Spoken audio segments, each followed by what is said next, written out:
Hey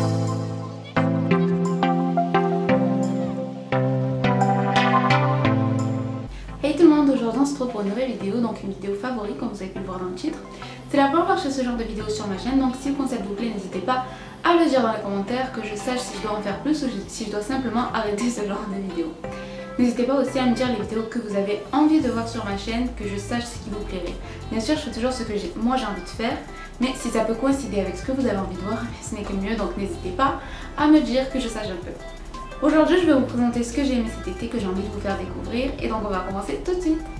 Donc on va commencer avec un manga, et ce manga c'est Orange, en japonais ONG.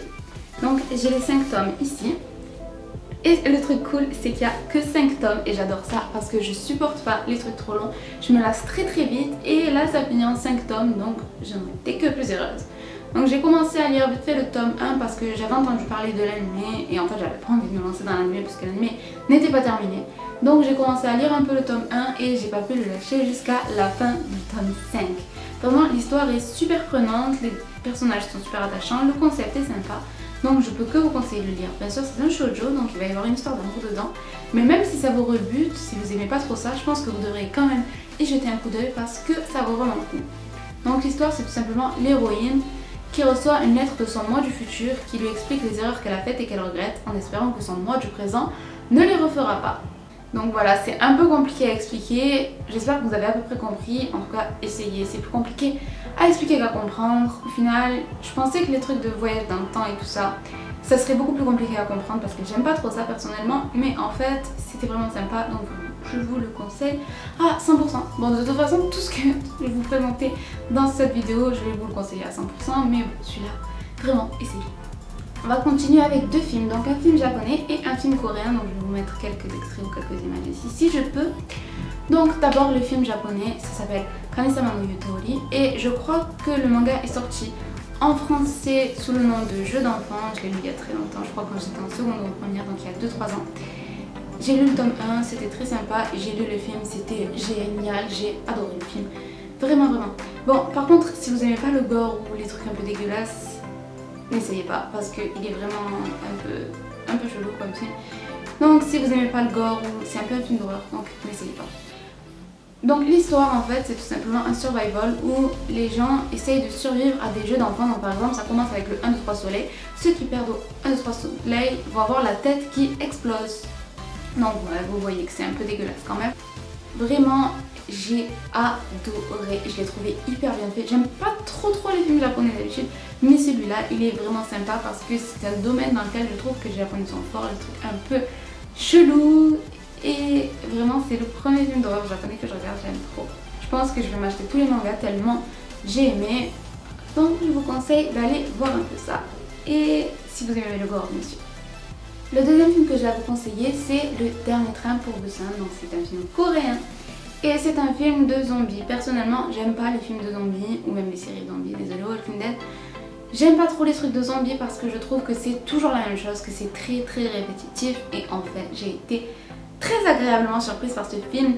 Je pense que l'originalité c'est dans le fait déjà que ce soit dans un train, donc ils sont dans un espace clos duquel ils ne peuvent pas sortir et ils doivent avancer tout le long du train. Donc voilà, c'est une histoire de zombies comme ça, ils sont dans un train, ils vont essayer d'aller jusqu'à Busan parce que Busan est une ville sauf de l'invasion de zombies. Donc voilà, c'est à peu près ça le synopsis du film et ça reste quand même très simple l'histoire, mais le film est super bien fait, il est très stressant. À chaque fois on croit que les personnages vont s'en sortir et c'est pas le cas.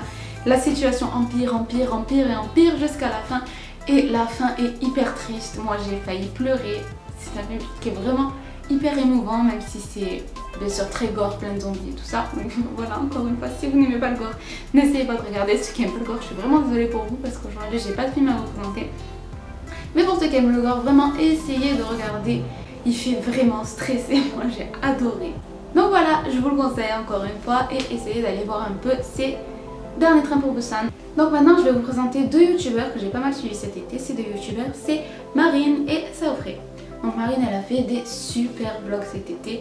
Elle a été en Indonésie, en Corée du Sud et ses vlogs sont juste magnifiques. Vraiment. Ça donne juste envie de prendre l'avion pour aller là-bas immédiatement. Vraiment je vous conseille d'aller les voir si vous avez le temps. Ouais. Elle fait pas que des vlogs, elle fait aussi d'autres vidéos. Par exemple, elle en a fait une sur la K-pop, donc je sais qu'il y a pas mal de fans de K-pop qui me regardent. N'hésitez pas à aller voir si ça vous intéresse et vraiment, elle est super top comme youtubeuse, j'adore sa personnalité. Vraiment, je vous conseille d'aller checker sa chaîne parce qu'elle vaut le coup. Donc je vous mets le lien ici et je vous mets aussi en barre d'infos. Le deuxième youtubeur que je voulais vous présenter, donc c'est Saopré. Il fait des vidéos de présentation de manga et d'anime, donc je pense que ça plaira aussi à pas mal d'entre vous parce que je sais qu'il y a aussi des fans de manga et d'anime qui me regardent. Donc allez checker sa chaîne, il a fait une vidéo sur Orange, donc le synopsis est vachement plus potable que le mien. Vous allez certainement me comprendre, donc allez voir, même si c'est sur l'anime, mais moi j'ai parlé du manga, je pense que le synopsis c'est le même.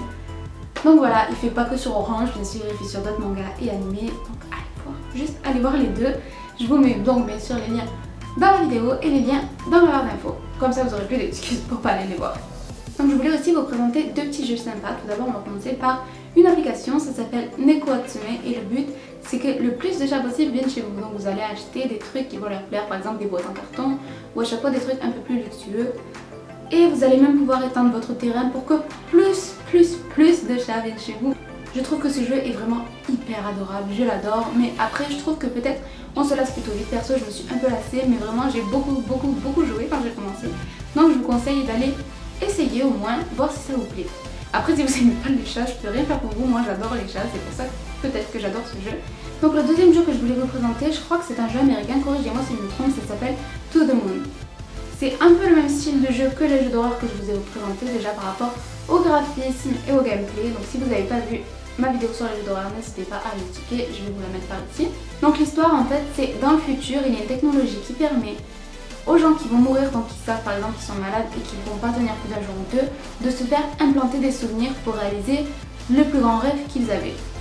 Donc deux docteurs qui s'occupent de ça vont aller chez un vieil homme qui va bientôt mourir pour aller lui implanter les souvenirs d'être allé sur la lune, parce que c'est son plus grand rêve d'aller sur la lune, sauf qu'il ne se rappelle pas pourquoi. Et donc les docteurs vont entrer dans les souvenirs et vont découvrir pourquoi ils voulaient aller sur la lune. Donc vraiment c'est un jeu hyper émouvant, j'ai adoré y jouer, il est un peu long. Si vous avez vu ma vidéo sur le jeu d'horreur, je dirais qu'il est peut-être un peu plus long que The Cookieman ou à peu près de la même longueur. Donc la fin, j'ai failli pleurer, elle est hyper dramatique vraiment. J'ai adoré ce jeu, c'est un gros coup de cœur. J'aime pas trop les jeux vidéo, à part quelques jeux d'horreur auxquels je joue des fois. Celui-là c'est vraiment un gros coup de cœur, même si c'est pas un jeu d'horreur, même si je joue pas aux jeux vidéo normalement. Donc vraiment, si vous pouvez, allez essayer, je vous le conseille vraiment. Un autre truc que je voulais vous présenter, c'est un petit objet un peu nul, c'est ça. Donc c'est un accessoire pour cheveux, ça se présente comme ça. Je vais vous mettre la photo du résultat ici, donc vraiment je trouve ça super mignon, je l'ai acheté au Japon, j'ai jamais vu ça en France. Si vous connaissez le nom de ce type d'accessoire, n'hésitez pas à me le dire parce que j'aimerais vraiment en acheter plus. Donc voilà, ça rend comme ça sur une tresse, perso comme je sais pas faire les tresses comme ça et que ça rend moche sur une tresse normale, je peux pas l'utiliser. Mais je vais apprendre et vraiment je trouve ça trop mignon, j'adore. Le dernier truc que je voulais vous montrer, c'est pas à moi, c'est une copine. Non King, non, je ne dis pas que c'est à moi, je dis bien que c'est à toi, ne t'inquiète pas. C'est ceci. Je le trouve adorable, j'adore Gudetama, c'est l'un de mes persos préférés. Et vraiment, c'est tout doux, c'est adorable, j'adore. Je suis hyper fan. Donc voilà, c'est là-dessus que je termine cette vidéo. J'espère qu'elle vous aura plu. Si elle vous a plu, n'hésitez pas à le dire dans les commentaires. Et donc, on se retrouve à la prochaine vidéo. Bye bye!